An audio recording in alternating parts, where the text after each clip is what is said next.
Bonjour et bienvenue sur la chaîne YouTube de l'Église évangélique italienne de Marcinelle. Notre culte va pas tarder à commencer.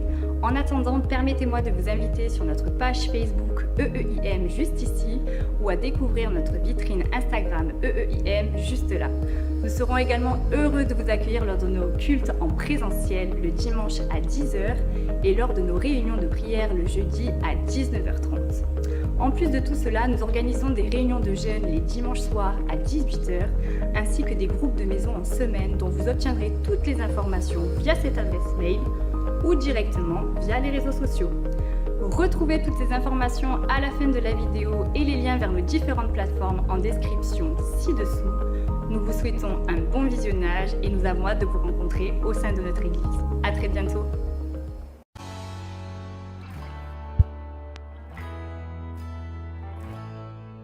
Dieu bénisse chacun d'entre vous. À ceux que je n'ai pas eu encore l'occasion de vous saluer aussi également, que Dieu vous bénisse. J'aimerais dire que je suis content de voir donc aujourd'hui ma sœur Manuela, qui se trouve, elle vient de l'Italie, il est ici pour aller suivre un peu des suivis médicaux. Notre sœur Manuela, on a pris contact ici cette semaine, et c'est des frères et sœurs de l'Italie qui nous ont contactés afin de pouvoir les suivre. Je remercie aussi aux frères Eliseo et Alfonsa de pouvoir s'en occuper, d'elle aussi également. Et j'aimerais vraiment vous demander de prier pour cette sœur, que vous puissiez vraiment penser à elle dans les prochains jours. C'est pas évident. Ton fils, il est là aujourd'hui ? Oui, il est en haut. Gloire à Dieu. Qu'on puisse vraiment prier. Elle doit lui aussi faire des trajets à Bruxelles, etc. Voilà. Donc, que Dieu puisse également vraiment bénir abondamment sa vie, ainsi la vie de son fils. J'aimerais dire aussi également par rapport au cours des baptêmes. Donc, il est vrai que c'était un peu ma faute. Je n'ai pas passé la bonne info à Marine. Donc, par rapport au cours des baptêmes, c'est le 7 mars, c'est le samedi. Auparavant, il est vrai qu'on le faisait avant le culte, de 9h à 10h, mais c'était toujours trop la course. Donc cette année, on va faire donc un samedi, de 9h à midi. Donc j'aimerais rappeler que c'est sans engagement, dans le sens que vous venez, vous posez vos questions, d'accord ? Vous pouvez venir avoir un échange, suivre aussi les bases de la foi, et vous prenez votre décision à la fin. D'accord. Donc si vous commencez les cours, ne vous inquiétez pas, c'est pas obligé, mais ça doit être vraiment une compréhension de votre part. Décider, j'ai compris la grâce, j'ai compris l'œuvre de Christ et j'ai choisi d'eux. D'accord. Donc n'hésitez pas à venir me voir. Donc on commence de 9h à midi. Après, si on fait de 9h à 16h, on peut faire toute une seule journée, mais ça dépend des disponibilités de ceux qui vont le faire. Mais en tout cas, de 9h à midi, c'est sûr. D'accord. N'hésitez pas à venir me voir. Ok, donc c'est tout pour cette précision que j'aimerais faire. Et donc, chers amis, nous sommes donc dans une série. C'est les thèmes de l'année. Est-ce que quelqu'un se souvient le thème de cette année? Ouais, restauration, c'est un seul, mais renouveler, rafraîchir. Est-ce qu'on peut afficher? Ah, magnifique. Voilà. Donc, en cette année 2026, ce que le Seigneur m'a mis à cœur, vraiment pour l'Église, je pense que c'est une étape, un chemin en 3 étapes. Le Seigneur, cette année, va nous restaurer pour croître, renouveler pour changer et rafraîchir pour avancer. Et donc, chers amis, nous allons poursuivre cette série de messages et nous sommes sur la série de la restauration. Nous avons commencé cette série de la restauration et le titre de mon message c'est la restauration par l'amour. Aimer sans retenir. Et donc c'est toujours à travers le livre de Ruth que nous allons vraiment tirer de leçons aujourd'hui. Et en fait, quand nous étudions le livre de Ruth, c'est vraiment riche. Et ce que j'aimerais souligner dans les prochains dimanches, c'est qu'en fait, chaque relation humaine dans ces livres met en lumière une facette de l'amour qui restaure. Donc aujourd'hui, nous allons voir cette première facette. Et nous allons vraiment regarder tout d'abord cette première relation. Et juste pour les contextes. Est-ce que vous vous souvenez un petit peu du contexte du livre? Pour ceux qui ne connaissent pas ce livre de Ruth, ne vous inquiétez pas. Je vais faire un bref résumé de cette situation. Donc, justement, nous sommes à Bethléem. Vous voyez Bethléem tout en haut? Oui? La mer salée, la mer morte. Donc, et en fait, l'histoire du livre de Ruth commence justement à Bethléem. Nous lisons que c'était un temps de famine, et Naomi, avec son mari Elimelech, vont partir de Bethléem avec ses 2 enfants, et à cause de la famine, ils vont s'installer à Moab. Vous voyez Moab du côté droit? Comme ça, vous visualisez un petit peu, d'accord, donc sur la carte. Et justement, cette famille-là, avec ses 2 enfants, ils vont partir vraiment en pensant trouver une solution pour leur situation. Ils vont aller s'installer à Moab. Moab, c'est un pays étranger. Les peuples les Moabites ne servaient pas les dieux d'Israël. Cependant, justement, ils vont partir pour essayer de trouver une solution à cause de la famine. Mais les choses ne se passent pas comme prévu. Nous voyons que Elimelech, donc le mari de Naomi, il va décéder quelque temps après. Et les 2 fils de Naomi, ils vont s'y marier avec des femmes moabites. Donc sur place, ils vont prendre 2 femmes. Justement, là, ils vont trouver, et c'est là que Ruth, il rentre dans l'histoire. Vous me suivez jusque-là? Cependant, quelques temps plus tard, l'histoire nous raconte toujours au chapitre 1 que ces 2 enfants de Naomi, ils vont aussi décéder. Et ils ne vont pas donner une descendance. Et donc Naomi, elle a été en train de retourner, elle a pris la décision de retourner à son pays, de Moab, elle veut rentrer à Bethléem. Et justement, cela va nous amener au message d'aujourd'hui. D'accord? Et on peut voir que dans ces contextes, Naomi, et même aussi Ruth, sa belle-fille, ils sont vraiment, chers amis, dans un moment de brisement total. Ils ont tout perdu. Et une famille qui a été fracassée. En lisant déjà le début de ces livres, on dirait que c'était terminé pour eux. Imaginez, 2 femmes veuves. Qu'est-ce qu'ils vont faire? Difficile pour pouvoir travailler, pour pouvoir subsister, pour pouvoir avancer dans la vie. Cependant, c'est là que Dieu va commencer une œuvre de restauration. Et ce qui me frappe le plus, c'est que Dieu ne va pas faire un miracle spectaculaire, mais Dieu va les restaurer. Comment? Par l'amour. Dieu va les restaurer, va restaurer cette famille par l'amour. On peut voir que c'est par une dose d'amour vécue dans des relations humaines qui va relever, qui va restaurer Naomi, Ruth et toute ensuite la famille que nous allons voir au long de prochain dimanche. Donc peut-être qu'aujourd'hui, tu te trouves comme Naomi. Tu as la foi, mais tu as aussi ton cœur qui est fatigué par les épreuves. Peut-être que tu as la foi, mais tu as une famille qui est blessée. Tu as la foi, mais que tu as eu peut-être des pertes dans cette année ici, au long des années. Peut-être aujourd'hui, tu fais face à un vide dans ton intérieur. Peut-être qu'aujourd'hui, tu as la foi, mais tu as l'impression que certaines pages de ta vie sont déjà tournées. Et j'aimerais te dire, mon cher frère, ma chère sœur, que Dieu, aujourd'hui, dans cette année, il commence souvent à restaurer là où il n'y en a plus rien. Il est vrai qu'il n'y en a plus rien, sauf l'amour. L'amour peut faire refleurir notre vie. Non seulement l'amour de Dieu, mais l'amour des frères et sœurs. Ça me touche de voir, Marine, comme elle a dit aujourd'hui, je n'ai pas grandi dans un milieu chrétien, mais je sais que dans l'église, il y a des tantines, parce qu'ils vont partager l'amour. Et nous avons tous besoin. L'être humain, il a besoin de se sentir aimé, d'aimer. Vous êtes d'accord avec moi? Et donc, chers amis, j'aimerais que tu dises à ton voisin, Dieu restaurera ta vie par une dose d'amour.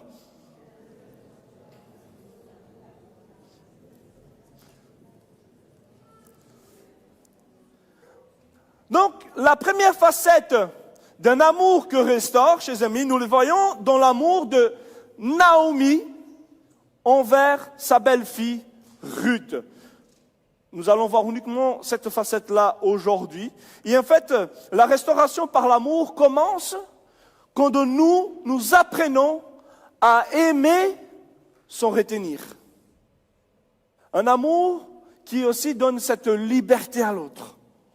Et nous allons lire ensemble Ruth chapitre 1, versets 8 à 9. Et nous allons nous concentrer sur ces deux versets, mais que c'est profond, cela. Ces moments qu'ils vivent ensemble, nous pouvons voir l'amour de Naomi. Donc nous lisons verset 8. Naomi va dire à ses deux belles-filles, « Allez-y, retournez chacune dans la famille de votre mère. Que l'Éternel agisse avec bonté envers vous, comme vous l'avez fait envers ceux qui sont morts et envers moi. Que l'Éternel fasse trouver à chacune du repos dans la maison d'un mari. » Puis elle les embrassa, elle se mit à pleurer tout haut. Donc nous pouvons voir, chers amis, que dans ces moments, Naomi va prendre cette décision d'y rentrer dans son pays. Cependant, elle va dire à ses deux belles filles, restez chez vous, restez dans votre famille. Vous pouvez vous reconstruire ici. Et justement, chers amis, nous pouvons voir déjà cet amour de Naomi, c'est cet amour qui ne retient pas. Vous savez, chers amis, c'est vrai qu'on va voir l'application pour nos vies plus tard, mais j'aimerais un peu, on va dire, d'abord poser les décors, pour qu'on puisse vraiment comprendre quelques vérités importantes. En fait, chers amis, l'amour que restaure n'est pas un amour qui s'accroche à l'autre par peur, mais un amour qui fait confiance. Un amour qui fait confiance à Dieu pour l'avenir de celui ou celle qui en aime. Naomi est veuve, âgée, sans sécurité humaine. Si quelqu'un avait besoin de retenir Ruth, c'était bien Naomi. Si quelqu'un avait besoin vraiment d'une aide pour son futur, c'était Naomi. Et pourtant, elle va dire à ses belles-sœurs, allez-y, retournez chacune dans votre famille, dans la famille de votre mère. Naomi, chers amis, ne retient pas Ruth par égoïsme, en bloquant sa reconstruction. Elle ne la manipule pas. Elle ne l'utilise pas, on va dire, on n'utilise pas une culpabilité spirituelle pour la retenir prisonnière à ses côtés. Elle aime assez pour laisser Ruth prendre la décision, soit de rester, soit de partir, pour qu'elle puisse reconstruire sa vie. Et chers amis, voici la première vérité que j'aimerais souligner. L'amour restaurateur ne contrôle pas, mais il libère en bénissant. L'amour restaurateur, il ne contrôle pas, mais libère en bénissant. Il laisse cette liberté. Et nous devons comprendre, chers amis, que aimer sans retenir, c'est choisir d'y bénir l'autre avant même ma propre souffrance, avant même ma propre douleur. Naomi va dire aussi à ses belles-filles que l'Éternel agisse avec bonté envers vous, comme vous l'avez fait envers ceux qui sont morts et envers moi. Naomi va être quelque part vraiment, va mettre son cœur sur la table, elle va se dire, mais vous avez fait du bien au long des années. Elle ne va pas minimiser leurs sacrifices, mais elle ne va pas non plus les exploiter. C'est vrai qu'elle a été bien, nous m'a aidé au long des années, vous nous avez aimés, maintenant tu es redevable, tu dois encore rester. Tu dois encore rester à mes côtés. Et en fait, les deux belles filles, Ruth, et on peut lire dans l'histoire, c'est Orpa, l'autre belle-fille, mais Orpa, bien après, va choisir de rester, alors que Ruth va suivre Naomi, donc ça c'est pour le prochain épisode. Mais en tout cas, ces deux belles-filles-là, elles n'avaient rien à gagner à suivre Naomi. Elles sont moabites, étrangères. Déjà, il n'y avait pas de garantie de mariage, il n'y avait pas une obligation légale. En fait, aller dans un autre pays étranger, pas d'avenir. C'était vraiment le flou total pour ces femmes. Et Naomi le sait cela. Et au lieu de se servir de cette, on va dire, affection, de cet amour que leur belle-fille avait pour elle, pour combler sa solitude, pour combler son manque d'affection, elle va le bénir. Et chers amis, nous pouvons voir une autre vérité. En Corinthiens 13, 5, c'est que l'amour biblique, ne cherche pas son propre intérêt. Frères et sœurs, une autre vérité, c'est que l'amour qui restaure ne profite jamais de la faiblesse de l'autre. C'est une vérité biblique, celle-là. Et vous savez, Naomi va encore plus loin. Elle va pas seulement vouloir du bien, elle va aussi vouloir le repos. Que l'Éternel fasse trouver à chacune du repos dans la maison d'un mari. Comme ça disait, les filles, allez-y, reconstruisez votre vie, avancez, que Dieu puisse vous bénir, que vous puissiez trouver le repos. Le mot repos ici signifie sécurité, stabilité, la paix, un avenir. Chers amis, ce qui me frappe, c'est que Naomi, elle est profondément blessée. Mais c'est comme si elle l'oublie, elle met de côté pour un instant son propre malheur pour penser à l'avenir de ses belles filles. C'est beau ça, cet amour. Un amour qui n'impose pas, un amour qui ne retient pas.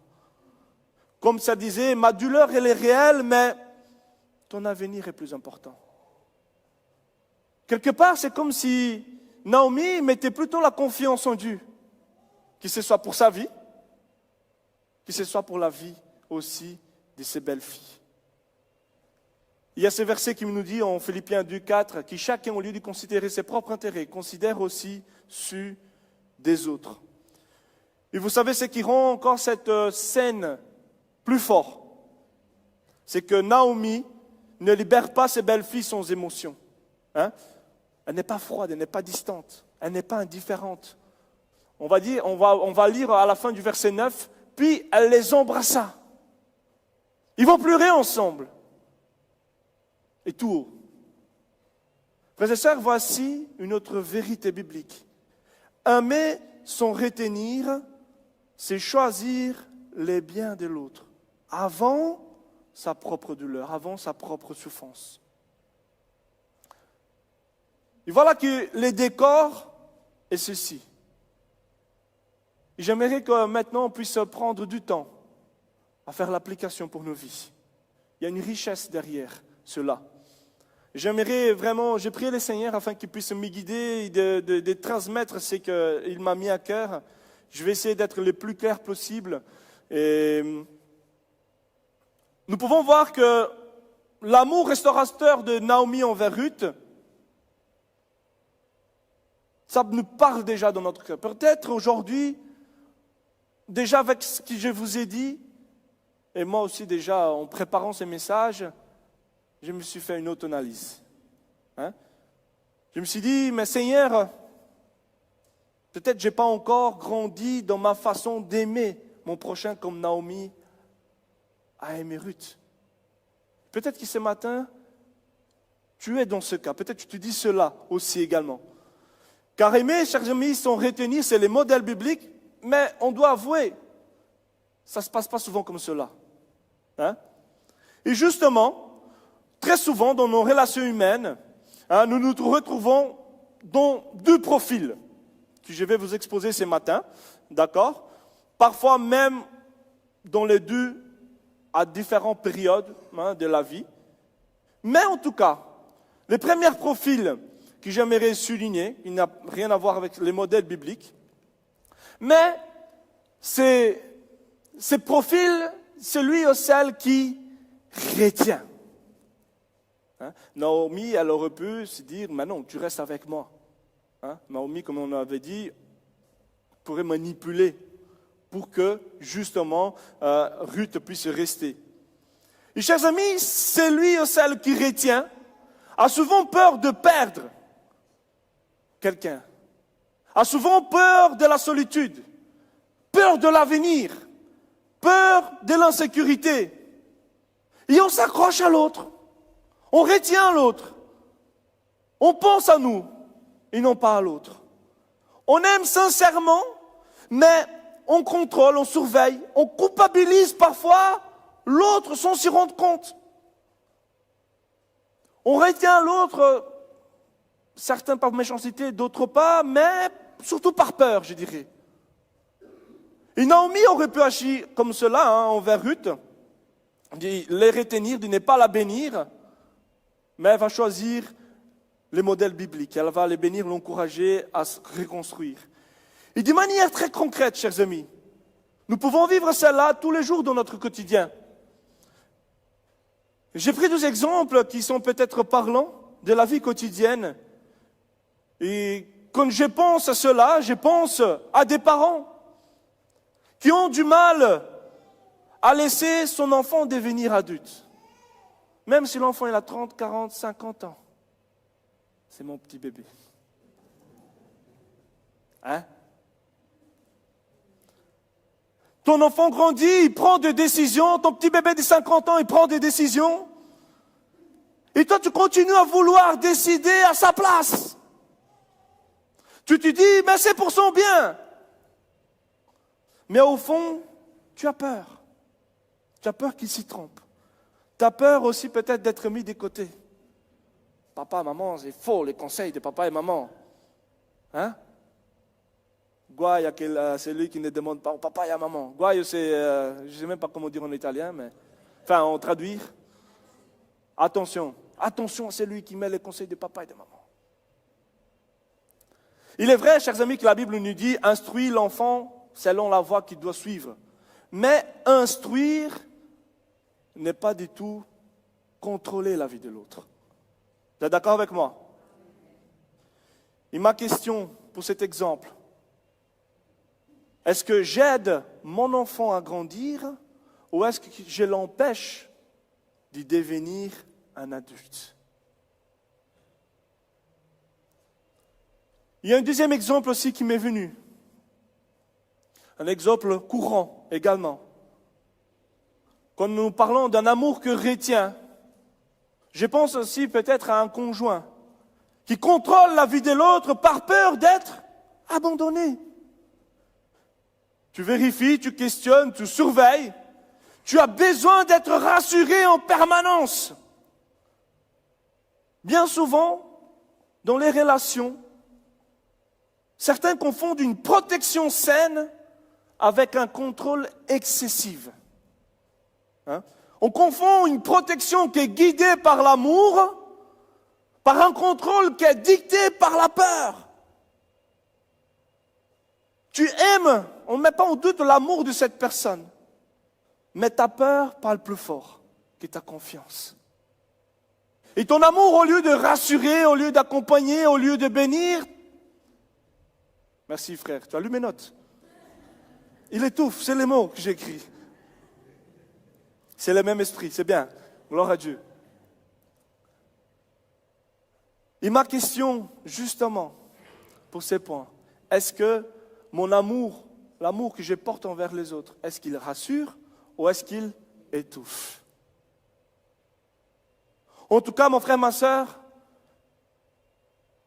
si tu t'identifies avec ces premiers profils, ne te condamne pas. Il y a toujours une solution, en Jésus. Amen. La peur de perdre ne fait pas de toi une mauvaise personne. Mais elle révèle quand même que ton cœur, il a besoin d'être transformé, d'être rassuré. Et la bonne nouvelle, c'est que l'amour de Dieu veut restaurer ton cœur.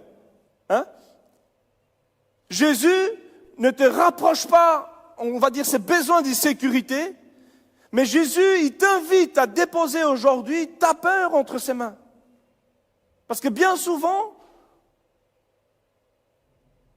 nous, on agit de la sorte, en déversant notre peur dans notre relation humaine, parce que bien souvent, on oublie de venir au pied de la croix et déposer. Seigneur, je dépose mon couple. Seigneur, je dépose mon enfant. Seigneur, aide-moi.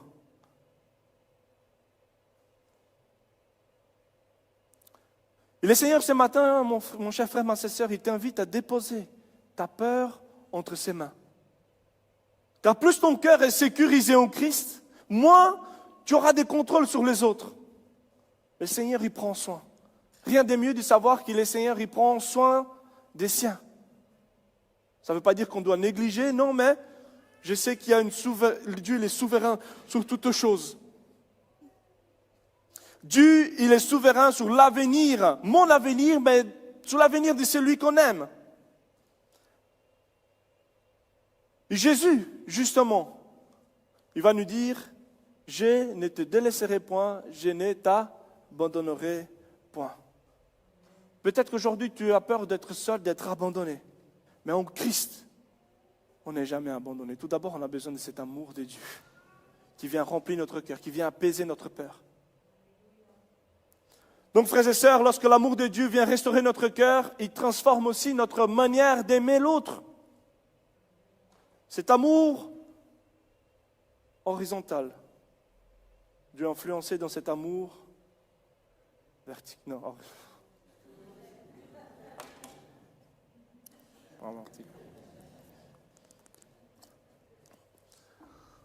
vous avez compris. Amour vertical, amour horizontal.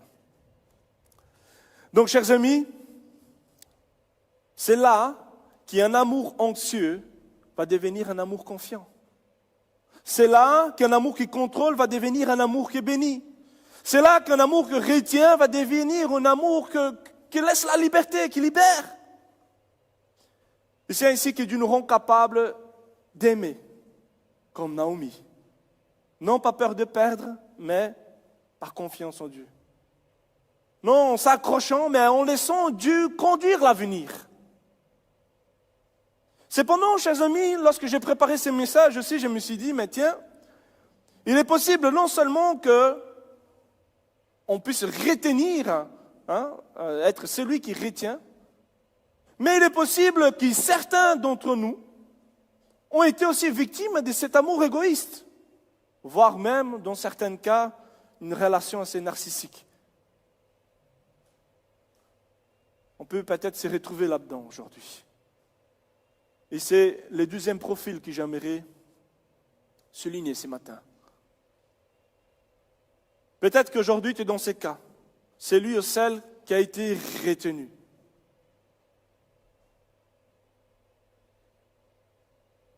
Peut-être en écoutant ces messages, tu ne t'es pas reconnu dans ces premiers profils, mais dans ces deuxièmes. Celui qui a été retenu est souvent contrôlé, étouffé. Quelqu'un t'a aimé, mais cet amour, en quelque sorte, t'a enfermé. T'a empêché de grandir. T'a empêché de choisir. T'a empêché d'avancer librement. Et aujourd'hui, peut-être que dans ta vie, tu portes des traces de cet amour qui t'a retenu. Peut-être que quelqu'un vous a retenu par peur, par besoin de contrôle. Peut-être que quelqu'un t'a retenu même en utilisant Dieu, la Bible, pour vous culpabiliser, pour vous empêcher d'avancer. Et vous savez, les spécialistes, les psychologues, ils définissent donc une personne narcissique, c'est pas simplement quelqu'un qui s'aime trop. C'est une personne qui a un besoin excessif d'être rassurée. Une personne narcissique, elle a besoin d'être admirée, valorisée. Et pour s'y protéger intérieurement, il va utiliser les autres pour combler son besoin affectif. Est-ce que vous avez déjà vécu cela? Pas besoin de lever la main, c'est dans votre cœur. Concrètement, une personne narcissique s'y place souvent au centre de la relation. Elle a du mal à reconnaître les besoins, la souffrance de l'autre. Elle peut manipuler, culpabiliser l'autre, contrôler l'autre pour ne pas le perdre. Elle recherche plus ce qu'elle peut recevoir, plutôt ce qu'elle donne. Et frères et sœurs, dans ce type de relation, l'amour, je veux dire, ce n'est pas un don, ce n'est pas un cadeau. L'affection démontrée, l'amour démontré devient un moyen pour parvenir à ses fins. En fait, ce n'est plus aimer l'autre pour ce qu'il est, mais l'utiliser pour se rassurer soi-même. Il faut dire la vérité. Avec amour, mais il faut le dire la vérité. Cet amour-là n'est pas vraiment de l'amour, surtout l'amour biblique. C'était vraiment un besoin déguisé en affection. Un besoin déguisé en affection. Est-ce que quelqu'un a déjà vécu cela?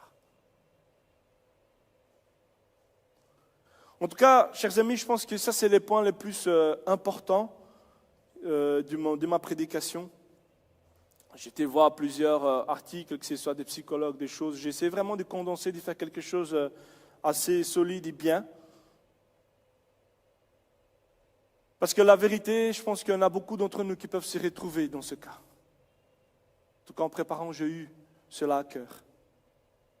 La vérité, chers amis, quand nous avons vécu cet amour égoïste, ça peut laisser des blessures. Et ces blessures ne sont pas anodines. Peut-être qu'aujourd'hui, tu souffres les conséquences de cet amour égoïste. Il y en a 3 conséquences majeures que les spécialistes ils vont mettre en avant. Ils disent que quand une personne elle a vécu cet amour égoïste, narcissique aussi parfois, bien souvent, cette personne, comme conséquence, elle peut avoir une perte de confiance en soi. On commence à douter de nos choix. On commence à douter même de notre valeur. Pourquoi ? Parce qu'on subit des critiques constantes, des manipulations, des dévalorisations dans la relation. Et celle-là, à un moment donné, peut abîmer notre estime de soi. Cela peut aussi, chers amis, abîmer notre confiance, notre jugement, notre valeur personnelle. Mais aussi, une autre conséquence de l'amour égoïste, c'est une culpabilité, une honte excessive. Comme c'est toujours notre faute, comme c'est toujours une poids de culpabilité, on se blâme pour ce qui est arrivé. On finit par croire que il est courant de s'y sentir coupable de ce qui s'est passé. On se dit, on aurait pu mieux faire.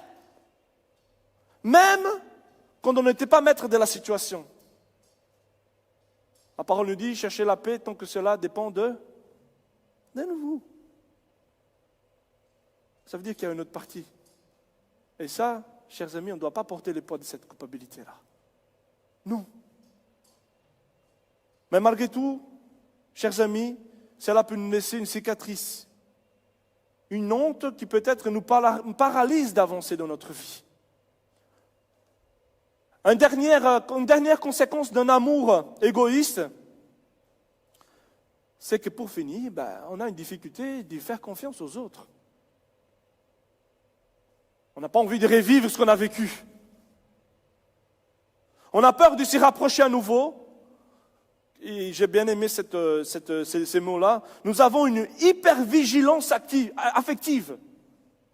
Hypervigilance affective. En fait, on devient parfois même parano, parce qu'on est vigilant. Qu'est-ce que ça va arriver ?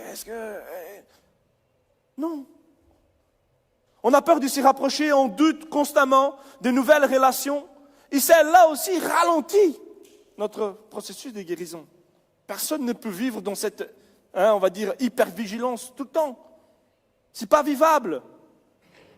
En tout cas, chers amis, ces 3 conséquences-là peuvent paralyser notre cœur, peuvent freiner notre croissance spirituelle, peuvent aussi empêcher d'aimer l'autre, peuvent empêcher de recevoir un amour saint, tel comme Dieu l'a voulu. Et vous savez, la bonne nouvelle, c'est que Jésus ne se contente pas de nommer nos blessures, mais il vient les guérir. Il guérit un cœur qui a été retenu. Jésus il est capable de le faire aujourd'hui. En tout cas, si tu as été victime d'un amour égoïste, voici 3 étapes. Alors, il y en avait 7. J'essaie de condenser. Mais je pense que c'est l'essentiel. D'accord ? 3 étapes essentielles de la restauration. C'est largement reconnu par les spécialistes et que l'on trouve. J'ai fait aussi un rapprochement avec la parole du Seigneur. Donc, quelque part, on retrouve cela dans la Bible. Dans les chemins que Dieu nous propose de restauration. Tout d'abord, la première étape pour cette restauration, si tu as vécu cet amour égoïste, c'est de reconnaître la réalité de la relation. La restauration commence, chers amis, quand on accepte avec vérité que ce que tu as vécu n'était pas de l'amour, mais c'était justement un besoin déguisé d'affection. On reconnaît cela, pas pour accuser l'autre, mais justement pour se libérer de ces mensonges. Et alors là, tu peux identifier les blessures qui ont été laissées. C'est soit la perte de confiance en soi, culpabilité excessive, la peur de faire confiance aux autres, etc., etc. La vérité, tout d'abord, pour comprendre, à saisir, si tu as vécu cela, c'est qu'on doit se dire, ce que j'ai vécu n'était pas de l'amour et je ne suis pas responsable de ce qui a été imposé. Je ne suis pas responsable de cela. L'autre, oui. Jésus va dire, vous connaîtrez la vérité et la vérité vous affranchira. Première étape, reconnaître cela. Donc la guérison commence toujours par la vérité. Mais ensuite, non seulement nous devons reconnaître cette vérité-là, voir la situation de manière claire, mais nous devons nous reconnecter à soi-même. Bien évidemment, les spécialistes, ils ont enlevé Dieu de l'équation, moi je l'ai remis Dieu dans l'équation. Parce que c'est vrai qu'après avoir été contrôlé, manipulé, on s'y déconnecte souvent de nous-mêmes. Pourquoi? Parce qu'on est tellement en train de nous concentrer sur le besoin de l'autre qu'on oublie nous-mêmes. On oublie ce que nous ressentons, nos désirs, parce que nous avons tout simplement vécu trop longtemps en fonction de l'autre. Et frères et sœurs, se reconnecter à soi-même, ce n'est pas redevenir égoïste, c'est aussi se reconnecter avec son Créateur. C'est lui qui nous connaît au plus profond de nous-mêmes. Mieux que quiconque. La parole nous dit, tu aimeras le Seigneur ton Dieu, tu aimeras ton prochain comme. Cela veut dire quoi, chers amis? Si on ne s'aime pas nous-mêmes, notre amour envers l'autre, même envers Dieu. Jésus nous rappelle ici une vérité essentielle. On ne peut pas aimer sainement les autres si l'on est complètement perdu. Prendre soin de son cœur fait partie de la volonté de Dieu. Dis à ton voisin, prends soin de ton cœur.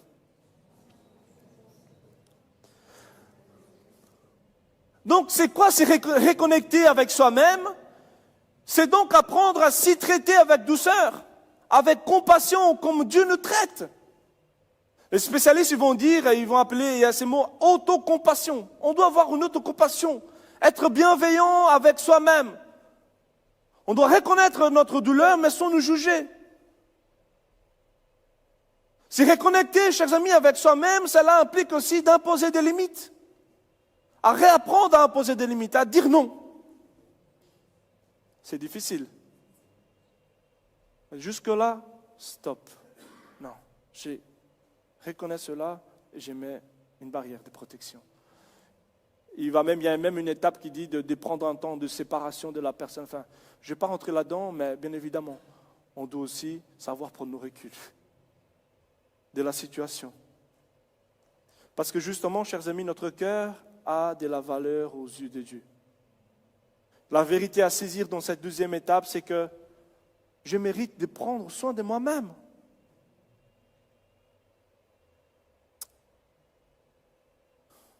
Parce que Dieu prend soin de moi. Je mérite de mettre mes limites pour prendre soin de moi-même. Si je ne fais pas ça, je coule dans un amour égoïste. Et justement, Jésus nous encourage à nous reconnecter bien souvent.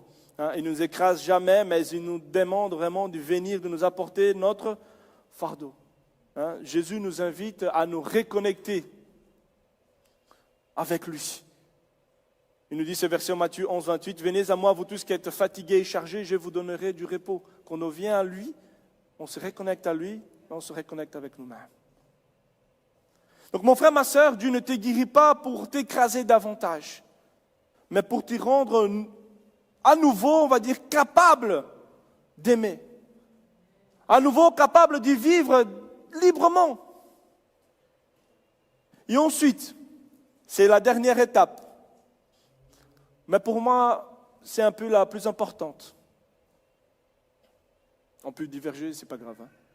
Mais pour moi, c'est la plus importante. Pourquoi? Parce que bien souvent, on arrive à reconnaître la réalité de la relation. On sait ce qu'on a vécu.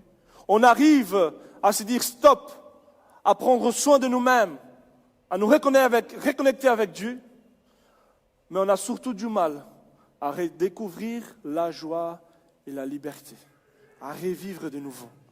Pourquoi? Parce qu'on rumine. Ça se dit, hein? Je pense que on rumine.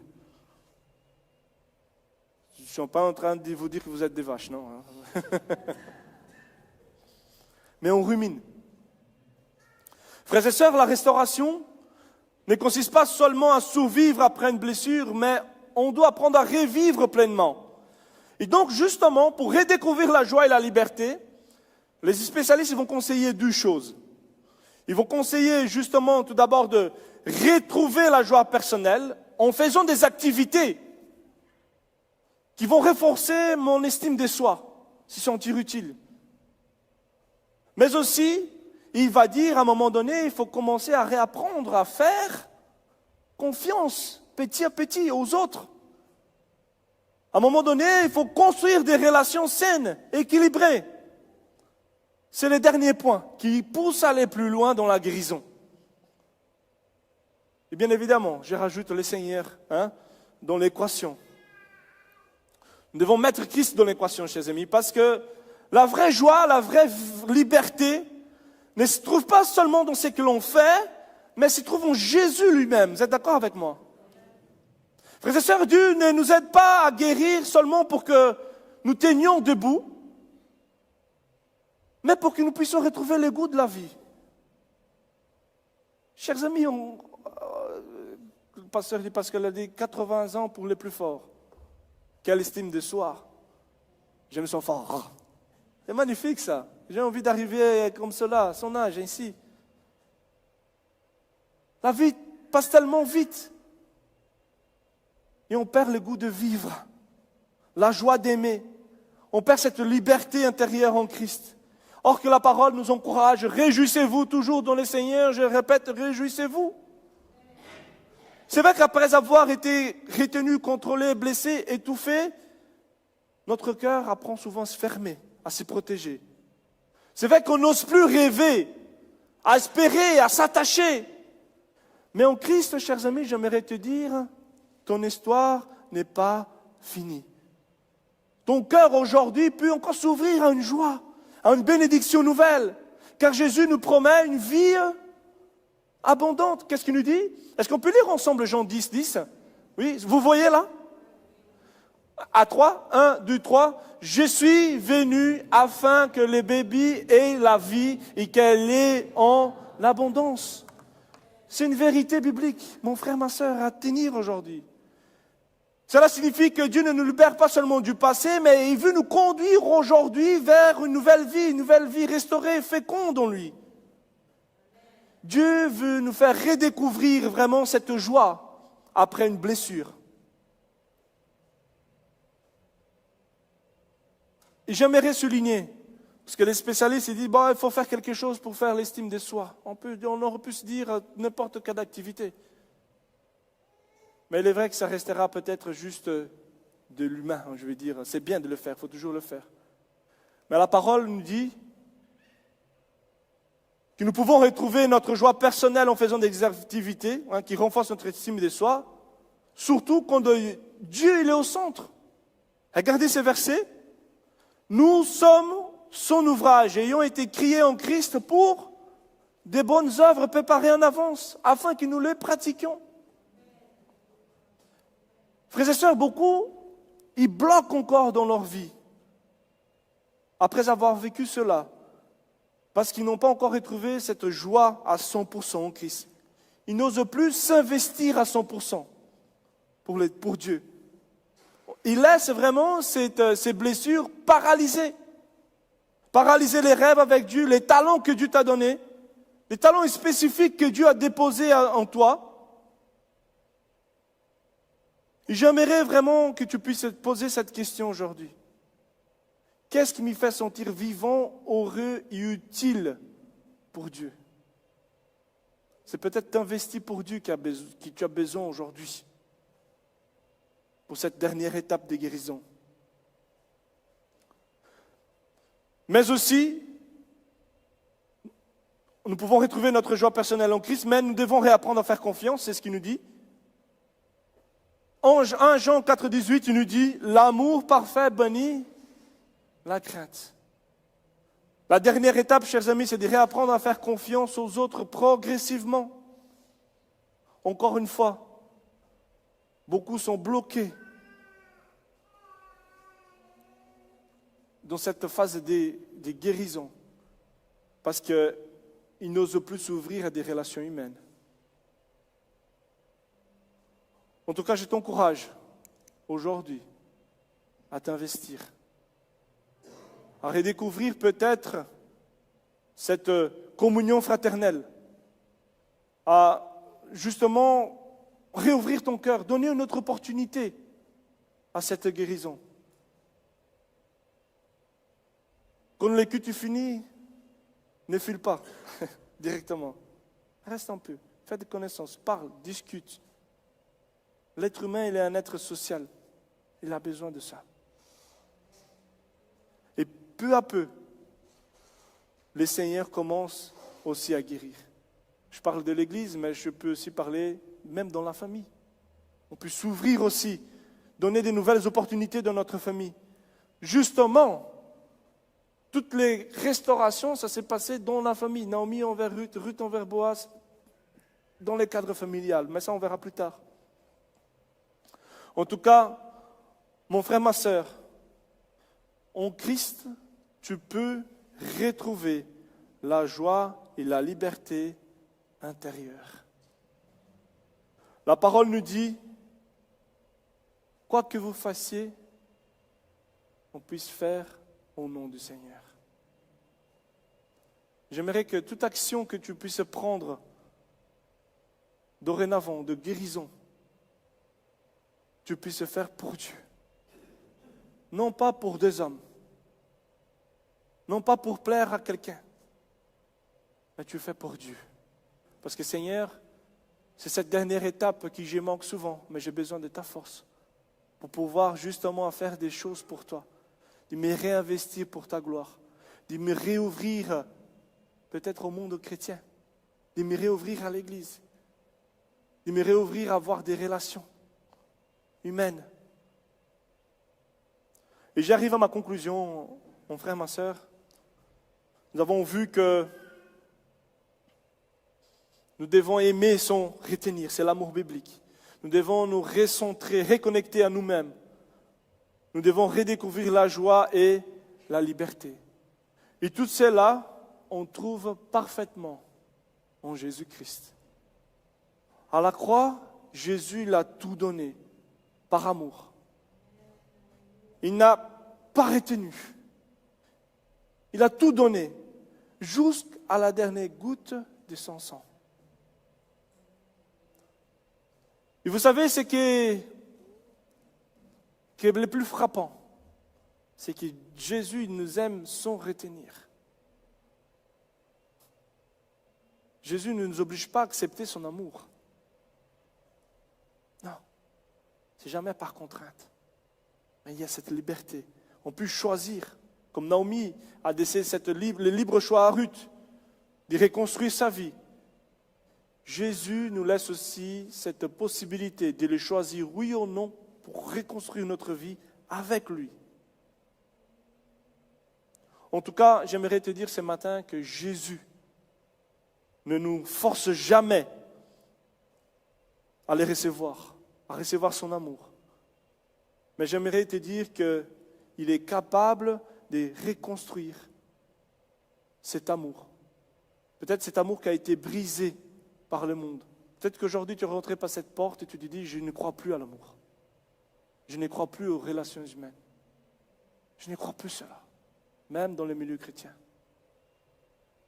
On reste des hommes, des femmes, des humains.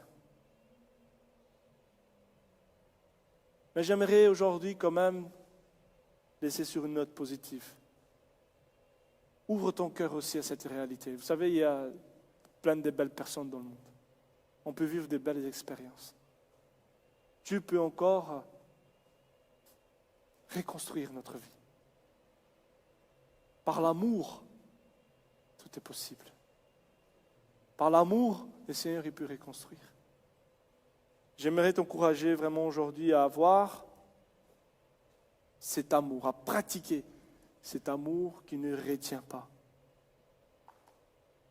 C'est de cette manière, chers amis, que la restauration prend place dans nos vies. Donc j'aimerais inviter l'équipe des louanges à s'approcher.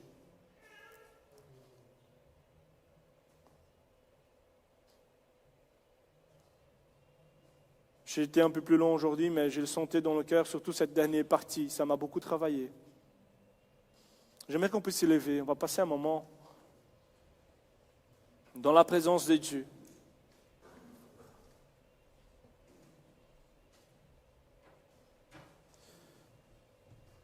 Chers amis, à l'instar de cette relation humaine de Naomi et Ruth, j'aimerais te dire que la restauration par l'amour est possible.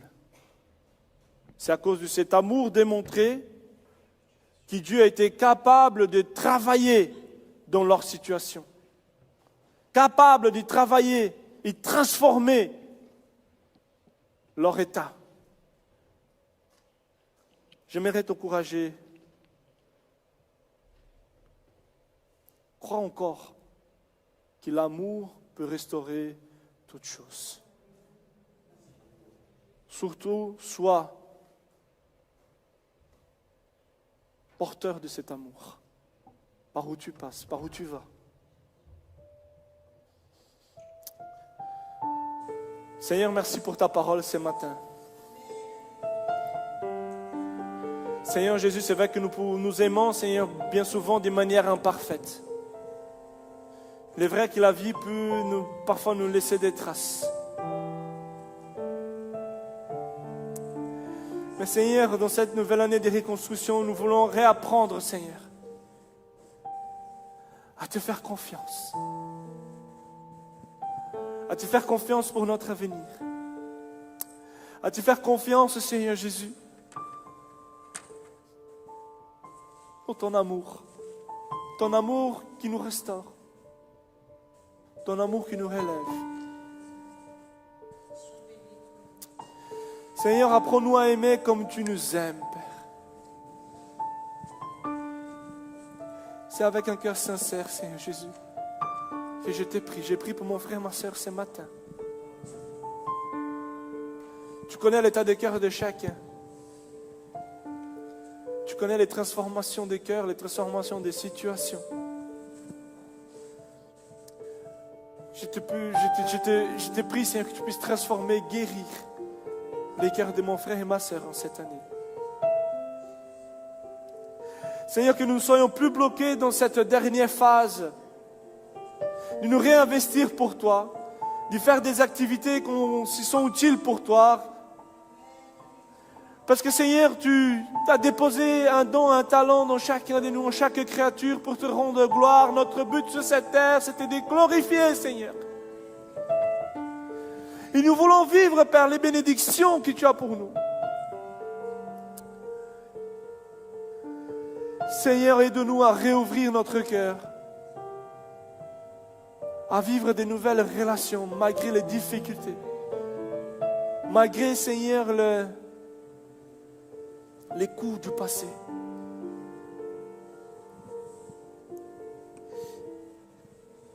Mais nous voulons croire, Seigneur, que tu agis, Seigneur. Non seulement à travers nous, mais à travers des autres personnes aussi qui t'aiment et qui veulent vivre d'une manière à glorifier ton nom. Bénis mon frère, ma soeur ce matin, c'est ma prière. Aide-nous dans ce chemin de reconstruction. Nous avons besoin de toi. Au nom de Jésus. Amen. Alléluia. Gloire à toi, Seigneur Jésus.